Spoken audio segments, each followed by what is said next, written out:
go. So what I'm going to do is introduce to you this evening this notion of the VUCA environment, where the concept's coming from, what a VUCA environment means to us, and what it really means in terms of Gestalt process. I'm then going to describe the so-called VUCA transformational change process. These slides we will upload, as we said in the joining email, and they'll be available to you in a couple of weeks.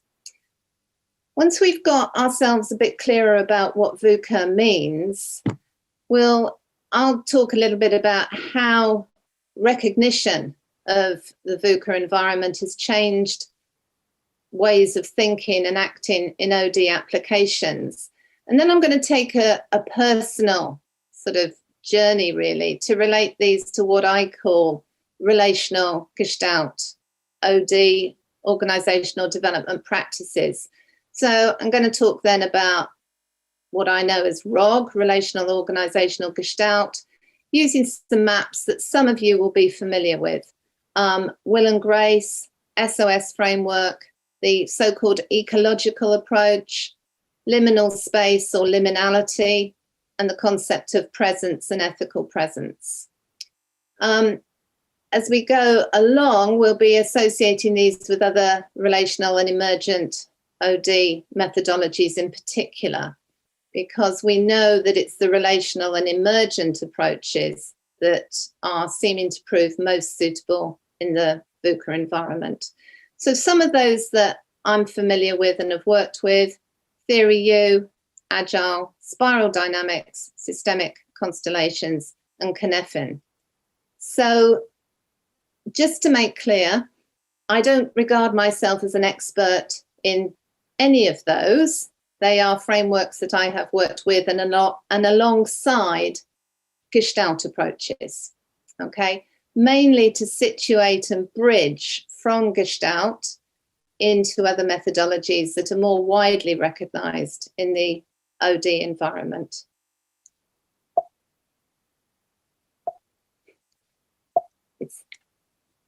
Bear with me, it's not liking moving tonight.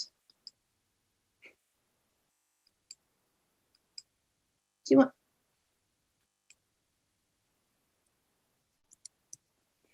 Angelica, do you want to have a go at trying to move a slide?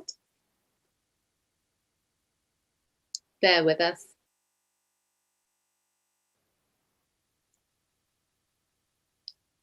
Okay, so if we can, we've got an accelerating PowerPoint here. So, okay, great, thank you. So we talk about what does VUCA mean. We're talking about field conditions and contexts that shape our responsiveness. Yes, thank you, Rebecca. A volatile PowerPoint indeed. It's volatile my end. So when we talk about VUCA, there's often an idea in people's minds that we're talking about complexity and only complexity. But in actual fact, we're trying to indicate that there are certain conditions present in that field or system. And volatility relates to the notion that things can look calm, but there is a sudden edge or tipping point, as it's been called, where things become highly unstable.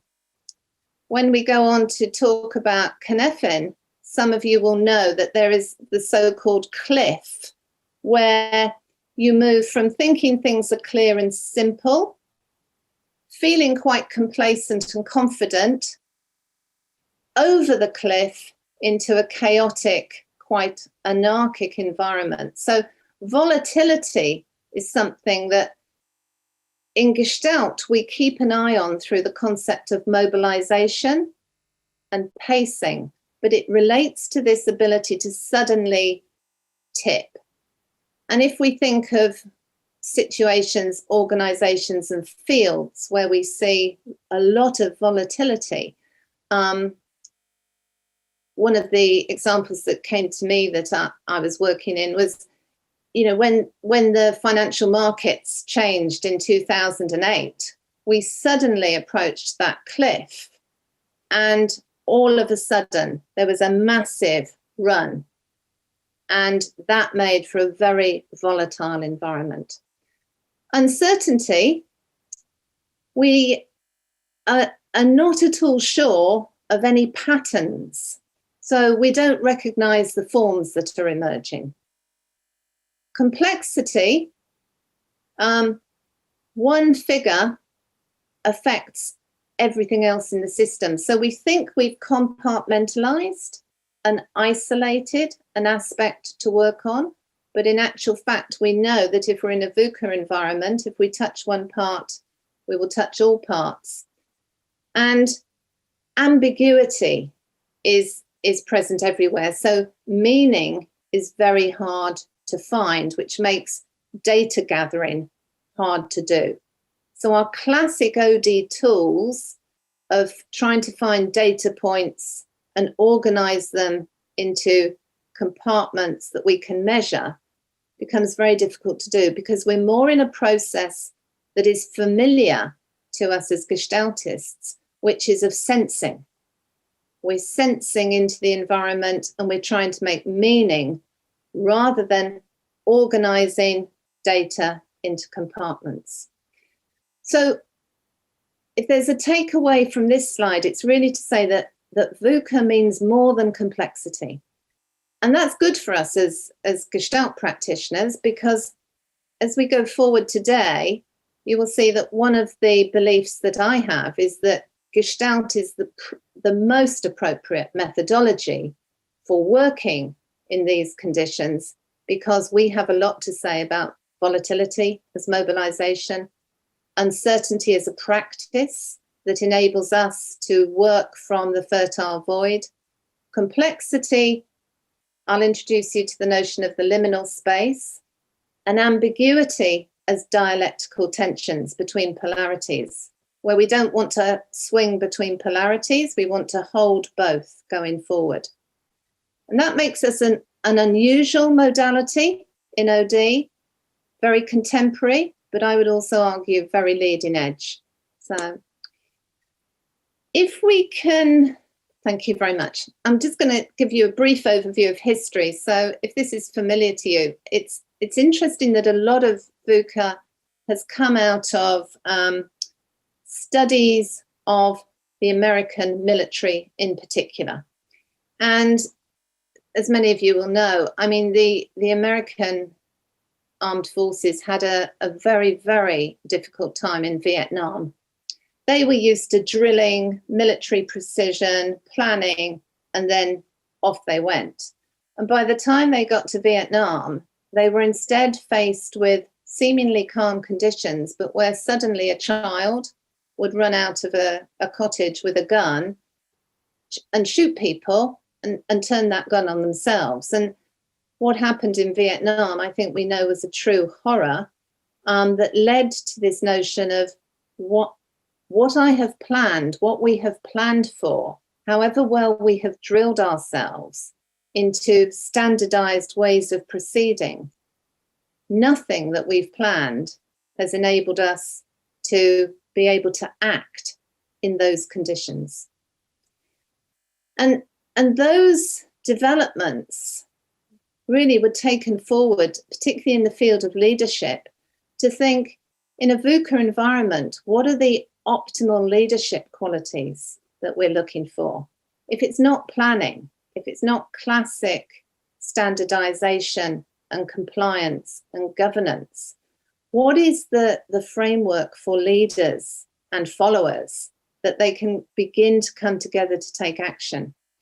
And where VUCA is really coming alive is the work of Bennis and Namas, who began to say that what we're looking for are completely different qualities that I would call relational, which are based on the ability to respond in an agile way, in an unpredicted way, as a team, due to the relational bonding between that group of people. Now, that work was again taken forward by Seligman and others, looking at strengths, looking at values in action, and sort of nicely summarized for me in his work about flourishing, where he talks about having worked with some of the generals in Afghanistan and really looking at who were the great leaders that came out of that, and what were the qualities of leadership that defined them. And again, they found it was absolutely not the people who had the plan clear in their mind and had drilled their followers into compliance. It was leaders who were slight, in English we would say mavericks. They were unusual. They knew the plan, but they were very creative, very sensitive. They were able to sense into a situation and say, this doesn't feel right to me, and had a high sense of trust with their followers, so that when they said, guys, we need to change the plan, we thought we were going to advance quickly to the left, but instead, let's turn to the right. There was a level of trust whereby everybody was willing to go with them. Now, that trust was not compliance with an order. It was a sense of, in this moment, we've worked together enough, our relationships are strong enough that I'm prepared to follow your sense of the right thing to do, and you will be willing to follow mine. So there was a sense in which that team worked together on complex problems to share leadership, rather than it being located in one person or one plan. And the study of this really gave us the so-called VUCA transformational goals, which is, other things that we aim for now in a VUCA environment, defined as vision, understanding, clarity, and agility. And the only sort of bit I guess I would want to add to that, based on experience of working in these environments as a coach and consultant, is that with vision, I would also put alongside that values, a real clear need for people to examine core values, and that defines purpose. And that purpose may be a more helpful basis for the transformational process in a VUCA environment than a vision of outcome or where we want to get to. So if we think how this has impacted the field of OD, then what we've really seen is that there's been a massive shift in leadership styles, where leadership has gone from being directive, top-down, authoritarian, to a much more inquiring style, being able to create collaborative relationships, generative relationships, and the so-called coaching culture, where we're able to have helpful conversations with each other, short conversations in the context that enable us to keep a check on understanding. So no more team briefs that I as leader am giving you, much more Q&A sessions. In consulting, we've seen a big move from the so-called machine model, hard and soft skills. We've seen much more of a move from linear, mechanistic, top-down and planned to what I describe as relational, which is more than relationships, but includes relationships, is emergent, and is ecological. And I'm going to go on and define for you what I would call the ecological approach in Gestalt OD. In coaching, there's been a move from GROW, from the classic rollout of goals, review, options, units of work, to a much more relational systemic approach. And some of you will know I co-authored a coaching model that's become quite popular called PAIR, which really says that rather than us going in with the coachee having a goal that I coach them on, the first step is that we become present together in the context and we allow for the goal to emerge, and that sense of being able to allow for a co-emergent goal in context, reach an agreement, create an intervention.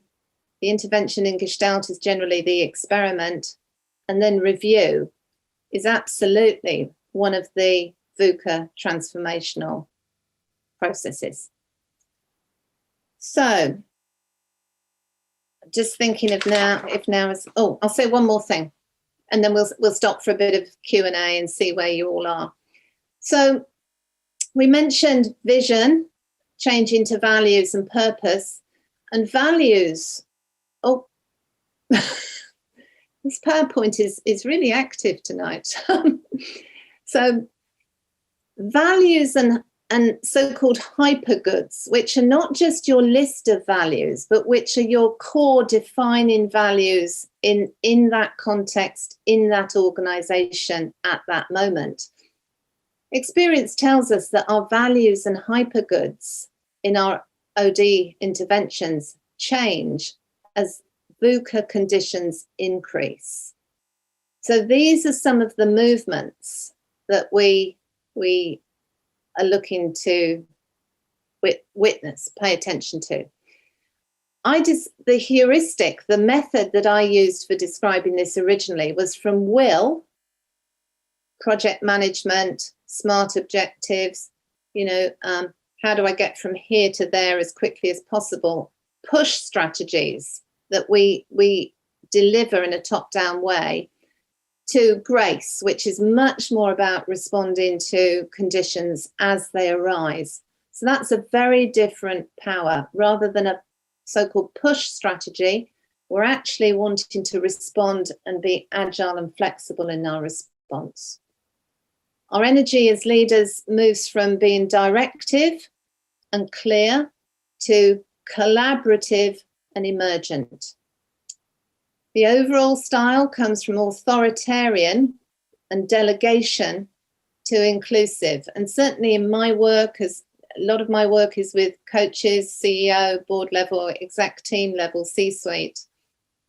What we see is as we change these sort of hypergoods, we need something very different in terms of leadership style. We need much more range, much more ability to flex, much more ability to be connected in a way that builds trust and understanding rather than compliance.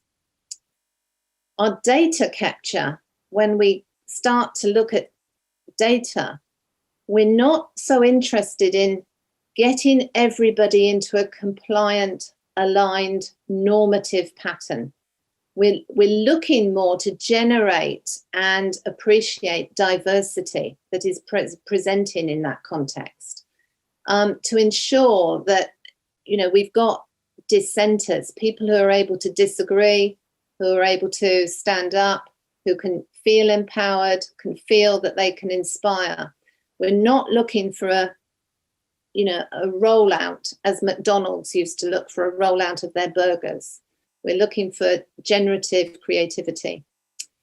And I guess the overarching, most important thing that we look for is a sense of psychological safety in the organisation, and that becoming critical to success. Whether the term psychological safety is the best description is something I know Julius, who's present with us this evening and our lead mentor for GPOs in Germany, is going to be talking about this in the next GPO webinar. But this becomes critical to working in this sort of a VUCA environment. And what we're trying to do here is elevate the bonding between people in teams, not as personal relationships, you know, we don't become friends. That's may or may not be helpful.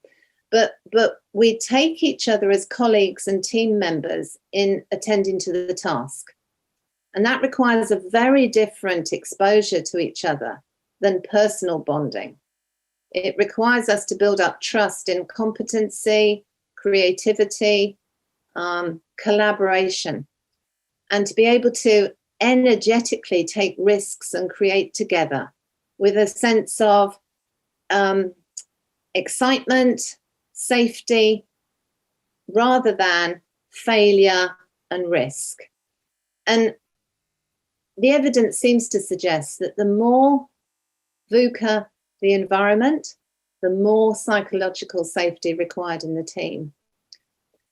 Now, one of the things that has been curious for me throughout my career is, as I've seen the OD field change in this way, it's been curious to me in some senses to see the therapy field change in the opposite direction, to go a little bit more into being protocol driven, diagnostic driven, data driven, evidence based.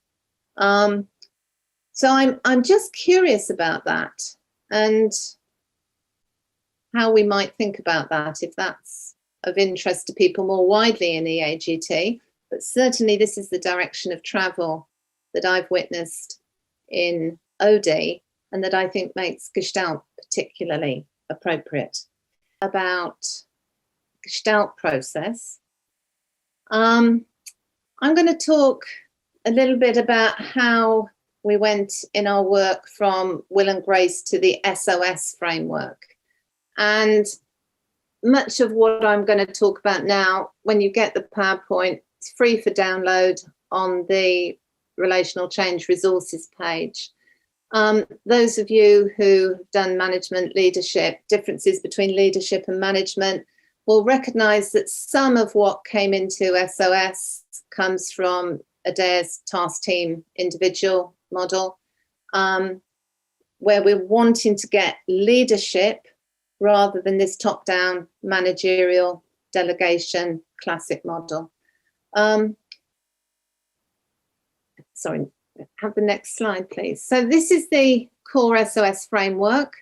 This was created by Marianne Shidiak and I, and hopefully Marianne's coming up after Julius, and she'll be talking about team and group work. But it's really a way of us beginning to do a couple of things. Those of you who sell Gestalt, or by Katrine, those of you who sell Gestalt services into organisations will know that words like phenomenology, dialogue and field theory are not popular in the business world. And we wanted a way of trying to describe what we do that was global, that would be appropriate for our global clients, that would be recognised cross-culturally. And so we came up with a framework that we call SOS, and our pitch normally goes something like, if I said SOS to you, what does it mean? In any language. Anybody got any ideas? SOS? Help. Help. Thank you, Olivia. Thank you. That's exactly what it means. It's a cry for help. And it's trying to imply right from the beginning that I, as a leader or a person, am not in this situation on my own. That the way we're going to get through this is by working together on something. So this framework is trying to say there are interconnections, interdependencies in all situations. Because we in Western culture tend to like to think of ourselves as individual egos and individual leaders, it can be easy to forget that. So it's a sort of emergency call for leaders to say, if you get stuck, you've got your team with you. The other thing that was helpful with SOS is that we were able to tie it pretty nicely and neatly into a Gestalt approach. So this is how it looks when you tie it into the Gestalt lenses, the core pillars. So our knowledge and self-awareness is really captured through our curriculum of phenomenology. Learning to say, we can capture all the data on all the metrics in all the world, but what will make a difference, particularly in a VUCA environment, is my ability to sense my experience. Simple example, if you say to ask yourself, why do I love my partner? It won't be because you did a 500-item questionnaire and they were compatible. It will be because your experience of being with them has co-emerged something between you that gives you a pleasant experience, hopefully. So phenomenology is really about self-awareness, experience. Dialogue is the recognition that my self-experience will be different from your self-experience, and that's helpful. And it gives us a methodology for being able to have conversations, but more importantly, it's asking for a respect for diversity, and a recognition that others are not present with me in this situation in order to be confluent or compliant with me. They're here to bring a wider range of responsiveness. Then the third lens that we know in Gestalt is field theory. And it's in here that we're putting the VUCA information and data of how to work in complex, dynamic, changeable fields. And then, as I was just saying to Carolina about the fourth definition of relational, our view in this model is that when these three lenses, when we've done the curriculum of working with organizations, leaders, individuals around these three lenses, without using the terms phenomenology, dialogue, and field theory, then we have this ability to begin to become present to the emerging situation. And presence becomes presencing, and it becomes a verb that means that I'm able to be in the situation while assessing and responding to a rapidly changing environment. And the key identifier of successful leaders in VUCA environments is that ability for agile responding, to be able to sense, resonate, respond differently, not to think, what did the plan tell me to do? Hang on, everybody, let's go back to the plan. It's more to create in the moment. So this is how we begin to get from VUCA into the Gestalt process. And this really owes quite a lot to the work of Otto Scharmer, Peter Senge, and their work on presence. And 2005, around this time, developing presence, beginning to develop Theory U. We've got Otto Scharmer saying about VUCA, what is a generative complex problem? When do we need presence? And we most need it when you don't know what the solution is. When your usual solutions, your standard operating procedures that you've drilled your organization in don't work. You don't even know what the problem is. So you've cultivated some uncertainty and allowed yourself to be humble. The sort of humble consulting model of Ed Schein and people, rather than being confident, dictatorial, we've now said, I don't know, what are the other ideas we've got?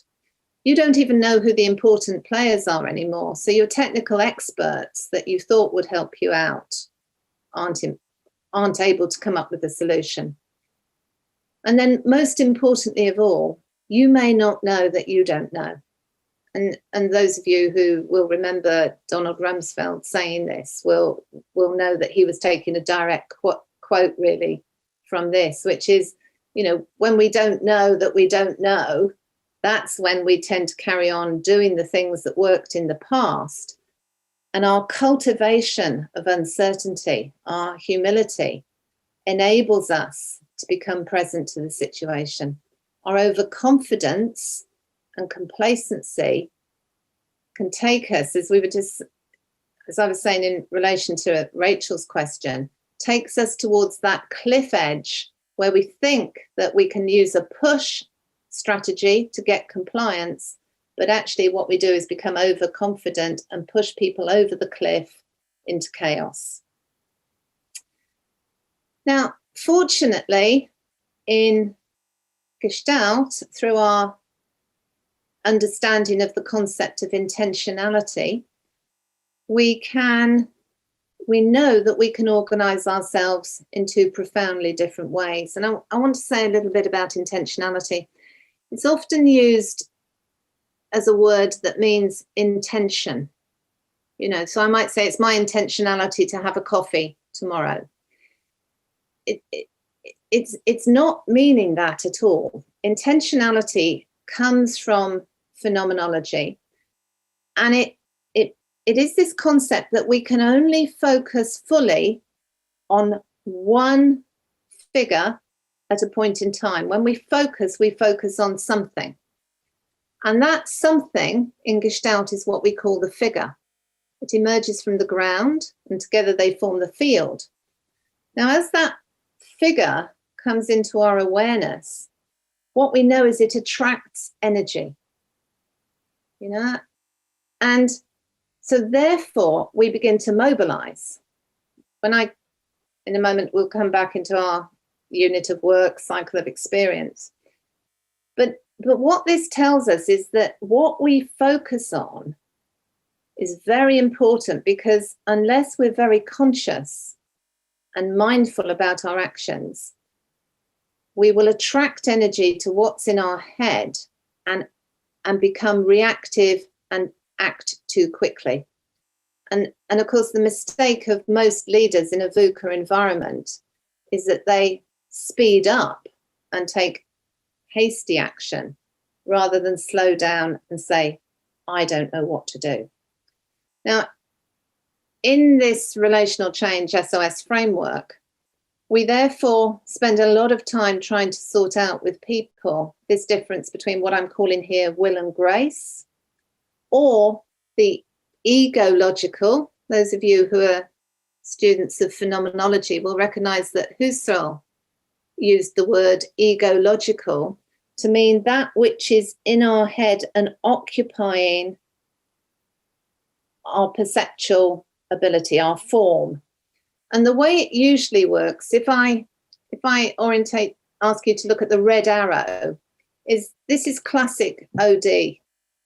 I have a plan as your leader, and I have it in my mind. My job as a leader is to communicate it following the red line to others, significant others, as clearly as possible, so that we can effect the change that's in my mind onto the situation. Classic OD methodology.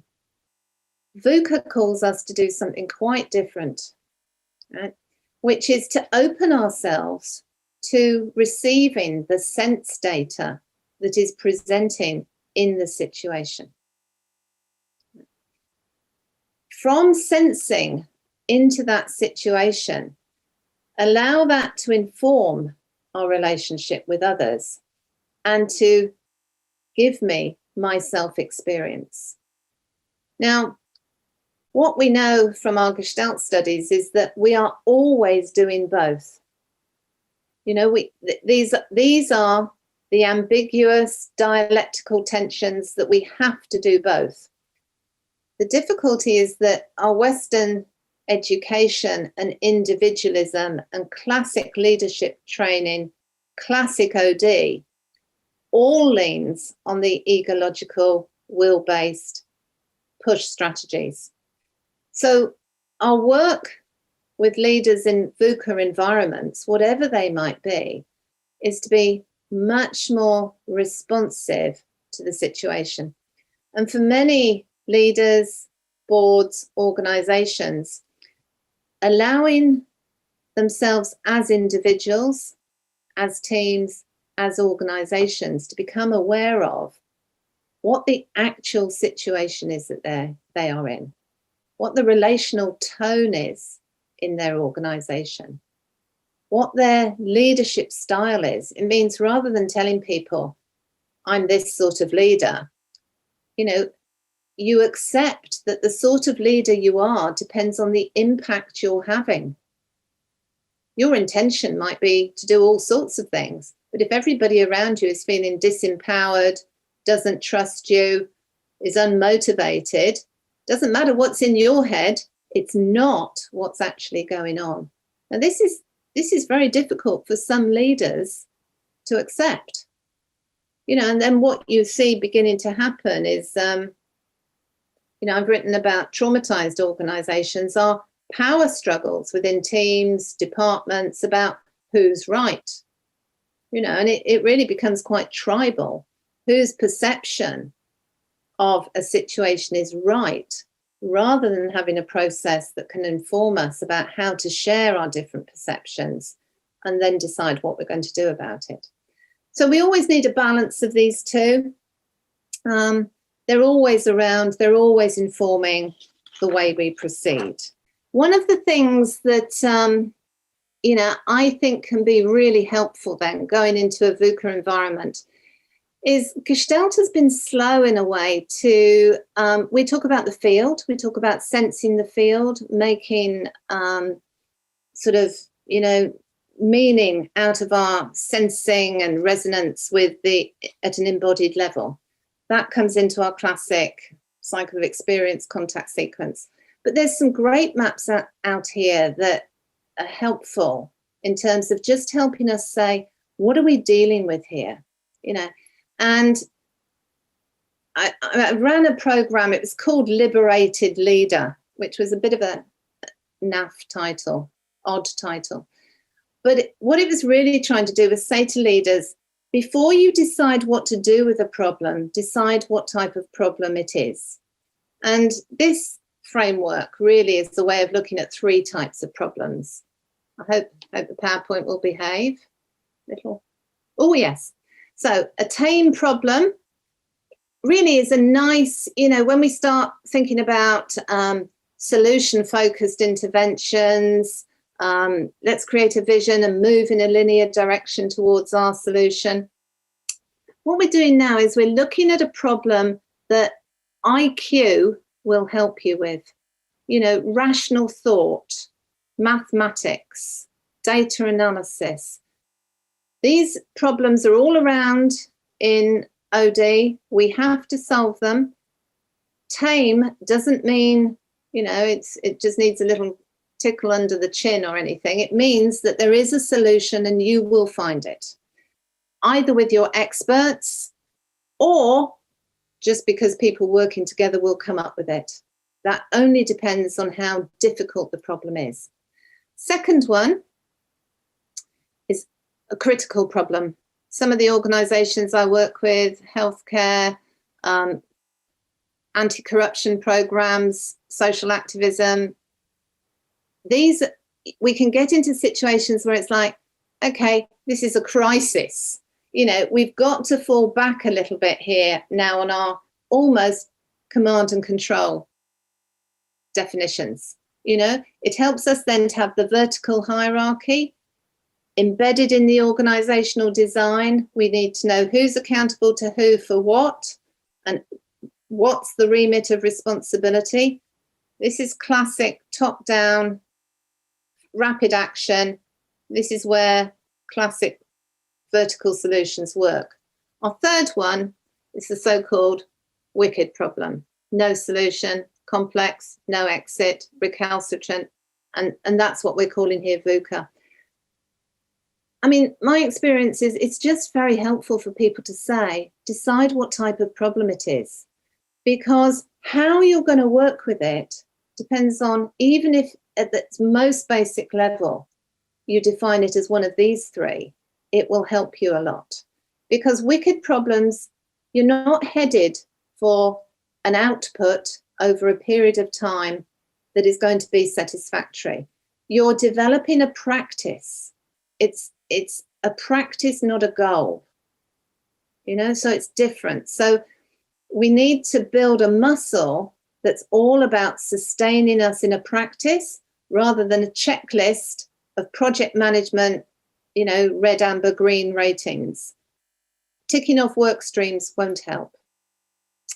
So, just to say that, sorry, Angelica, please bring this up. It was very helpful. We took 80 leaders through a very basic 6-day leadership program, really just saying, look around your organisation, your immediate day-to-day, come up with, examples, 2 examples each of these 3 categories, work on them, one in a tame way, one in a critical way, and with a wicked one, find 3 or 4 other people in this program to talk about it with and see what you can develop. And actually, just that was very, very helpful for leaders. Because what we found is that they were needing very different types of approaches. So if we could have the next slide, please. And the strategies, if you can bring up the next. So a so-called elegant single mode solutions. And these are management solutions. These are operational solutions. These are things that your people on the ground doing ops can go away and implement using standard operating procedures, governance structures, compliance frameworks, data capture tools. All of that comes in this elegant single mode solution. They will either be clear, so-called clear problems, or they will be complicated. Complicated problems tend to require more vertical technical input. But either way, you're in an elegant solution mode. The exception to that is where you need true leadership. And you don't just need leadership from your identified leader. You need everybody involved in this issue to stand up and say, I'm engaged, I'm here, I'm alongside, let's solve it together. And in this framework, that's called a clumsy solution, because it asks you to blend logic with power with your relationship framework. And this is where we come back to psychological safety. If I can, next slide, please. This is very similar to what we've described as our ecological approach, where what does it actually mean that we're developing people to do? We want questions, not answers. We want dialogue, not briefings. The use of self is probably the most tricky thing for people to change. Goes back to Axel's point about welcoming diversity. We want dissent. We want people who stand up and challenge. We call that positive deviance. We've got to welcome those contributions. We do not want this sort of negative acquiescence that we see in many organisations. We walk into a meeting, nobody talks, everybody's slumped over their phone.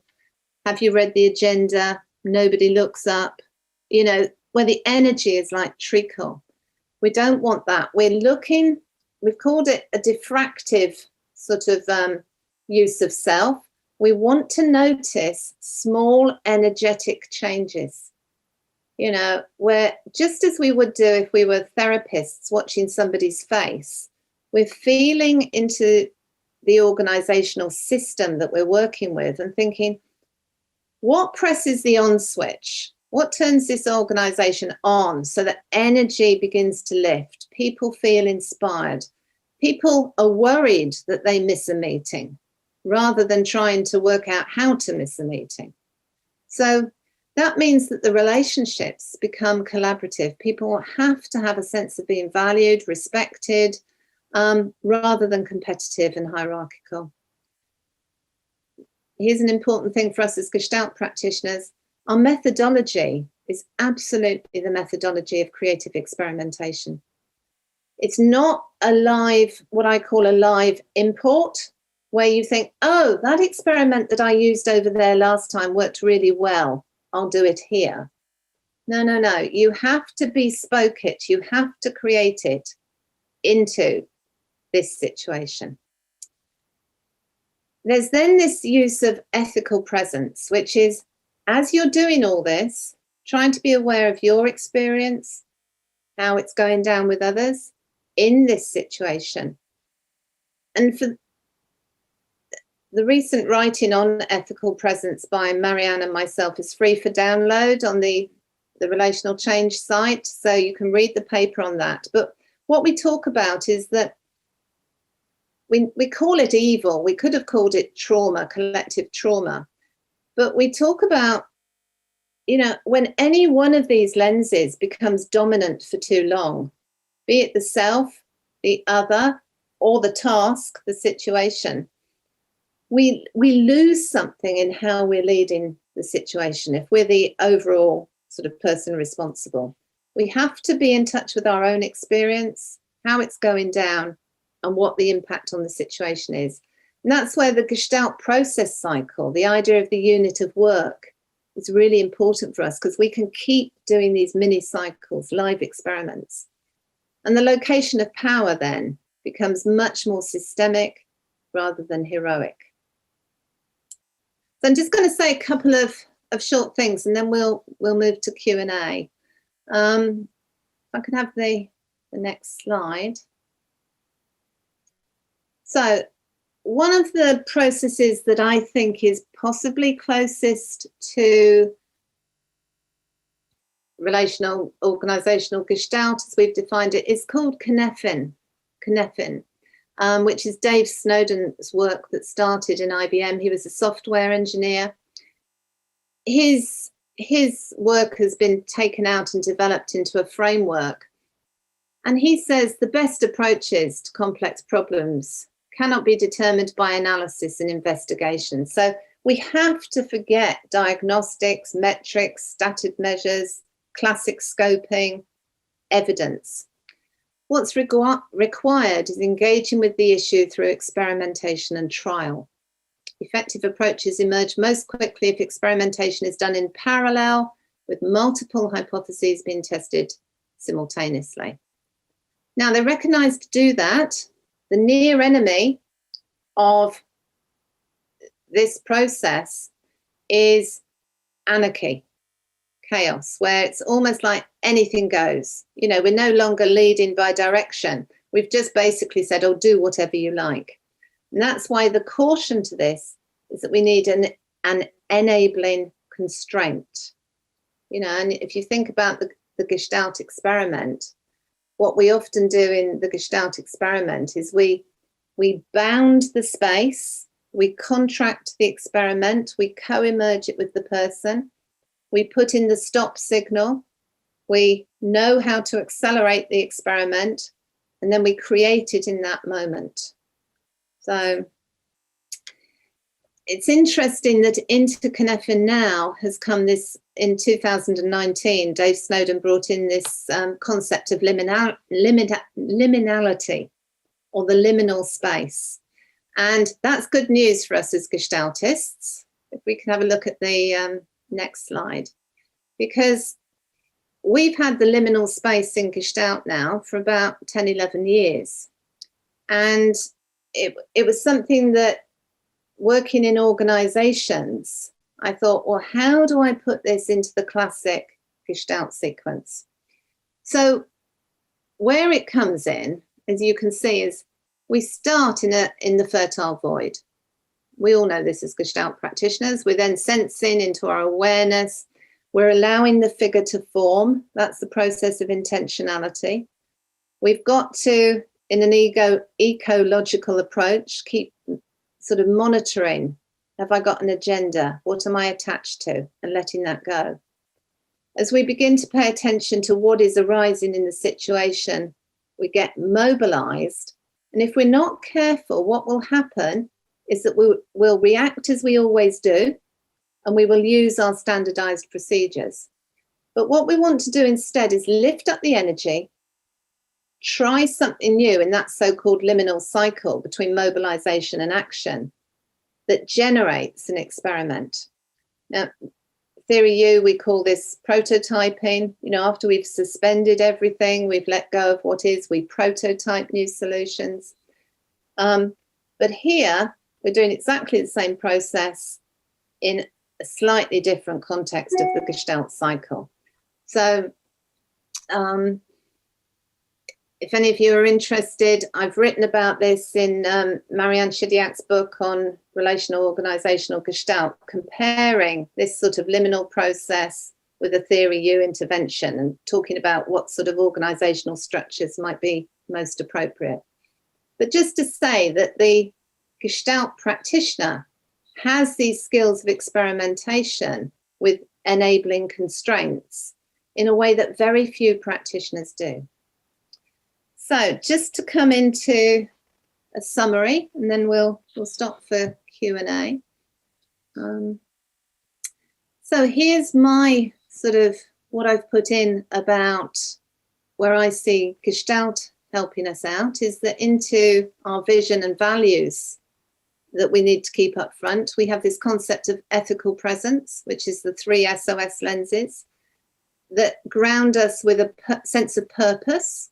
What are we here to do? What's our hypergood? And that as we mobilize and pay attention to that, that will make us passionate. It makes us care about what we're doing. Understanding, informed by dialogue, by real attentive listening, by the combination of ego and eco, keeping our eye on that, and this notion that we need dialectics, we need that tension rather than polarization. The clarity comes from the emerging figure, you know, the aesthetics, taking that, lifting it into the liminal space for experimentation and transformation, trying out new actions, harvesting results, and then going back and doing that again. And our agile frameworks, you know, I mean, I guess some of the sort of why agile has been a really important consulting tool is that it does enable us to experiment with our range, you know, to have a go at new action, and then sort of after a sprint, sit back and think, what actually was the outcome of that? How do we do that? And how do we keep in touch with that phenomenologically in the current moment? You know, we have some frameworks as well for thinking about the agility in ourselves, in our own presence, that are to do with our range. You know, how connected we are, how supported we are, how our embodiment's going. So all of that keeps us fresh and energetic. It was lovely as you checked in, you know, this issue of curiosity, the great consulting tools of the Gestalt practitioner, curiosity and energetic availability. So, okay, I'm just going to say a little bit about linking this back to the GPO. And here's the sort of advert for the accredited GPO qualifications. What we ask of people to accredit as a GPO is that they show these qualities. So working with awareness of the present situation, I've put that tonight into the SOS. How does that help us become aware? Using themselves as an instrument. That's where we use our presence with awareness of both our push strategies of power, but also our privilege to enable that SOS framework to arise. We make the implicit hidden processes explicit and visible in a way that enables deeper understanding, particularly in those liminal zones where things are very unclear. And hopefully by doing that, we focus on the process to achieve effective, long-lasting results.